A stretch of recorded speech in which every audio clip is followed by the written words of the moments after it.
سورہ اخلاص سے اگر ہم محبت کریں گے تو پھر اللہ تعالیٰ ان لوگوں سے بھی محبت کرتا ہے۔ کیسے؟ اللہ کے رسول صلی اللہ علیہ وسلم نے فرمایا، ایک مرتبہ ایک چھوٹا لشکر اللہ کے رسول صلی اللہ علیہ وسلم نے بھیجا تھا، تو جب وہ پلٹ کے آ رہا تھا لشکر، تو اس لشکر میں ایک صحابی تھے جو نماز پڑھا رہے تھے۔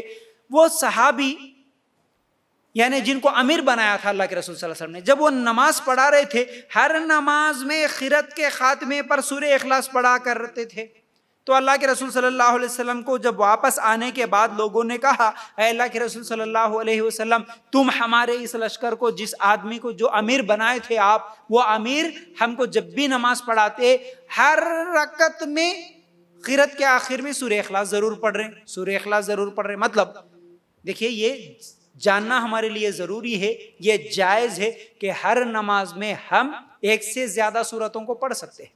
جیسا کہ سورہ فاتحہ پڑھے، اس کے بعد دوسرا سورہ پڑھنا ہے، مثال کے طور پر کسی کو چھوٹے سورہ یاد ہے، الم ترى پڑھ لیا، تو صرف الم ترى پڑھ کے رکوع کرنا نہیں، بلکہ اگر چاہے تو وہ الم ترى کے بعد لیلاف بھی پڑھ سکتے، نعتنا بھی پڑھ سکتے، قل هو اللہ احد بھی پڑھ سکتے، ایک سے زیادہ سورتیں پڑھ سکتے، جائز ہے۔ اس حدیث میں جب بھی وہ قرآن پڑھ رہے، اب وہ جو بھی سورت پڑھ رہے، وہ سورہ مکمل ہونے کے بعد پھر سورہ اخلاص پڑھ رہے، ہر رکعت میں سورہ اخلاص پڑھ رہے، تو اللہ کے رسول صلی اللہ علیہ وسلم کو پھر کیا ہے، شکایت کی گئی کہ اللہ کے رسول صلی اللہ علیہ وسلم، فلاں شخص جو ہم کو امیر بنائے تھے آپ، وہ اس طرح سورہ اخلاص ہر رکعت میں پڑھ رہے تھے۔ اللہ کے رسول صلی اللہ علیہ وسلم نے کہا کہ اسے پوچھو کہ وہ کیوں پڑھ رہا ہے۔ جب جواب ملا کہ اس صحابی نے کہا، اے اللہ کے رسول صلی اللہ علیہ وسلم، مجھے یہ سورت کا پڑھنا بہت پسند ہے، تو اس وقت اللہ کے رسول صلی اللہ علیہ وسلم نے کہا، اس سے کہو اللہ بھی اس سے محبت کرتا ہے، اسے پسند کرتا ہے جو سورہ اخلاص کو پسند کرتا ہے۔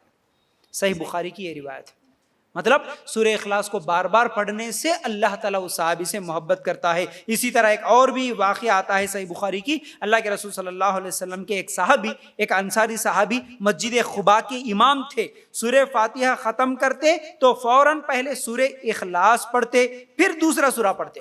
دیکھو یہ بھی جائز، پہلے سورہ اخلاص پڑھ رہے پھر دوسرا سورہ پڑھ رہے۔ تو جب لوگوں نے پوچھا تو کہا کہ دیکھو، آپ اگر مجھے امامت کرنے کی اجازت دیے تو میں امامت کروں گا اور ایسے ہی پڑھاؤں گا، سورہ اخلاص بھی پڑھوں گا اور دوسرا سورہ بھی پڑھوں گا۔ اگر آپ کو پسند نہیں ہے تو بولو امامت چھوڑ دوں گا، لیکن میں سورہ اخلاص پڑھنا نہیں چھوڑتا، میں ضرور ہر رکعت میں سورہ اخلاص پڑھوں گا۔ تو اس وقت اللہ کے رسول صلی اللہ علیہ وسلم نے کہا کہ اس کی وہ جو محبت ہے سورہ اخلاص سے، اس کی وجہ سے اللہ تعالیٰ اس کو جنت میں پہنچا دے گا۔ صحیح بخاری کی روایت ہے۔ تو سورہ اخلاص سے محبت کرنا جنت میں جانے کا بھی ذریعہ ہے، اور سورہ اخلاص سے محبت کرنا اللہ کی محبت کا بھی ذریعہ ہے۔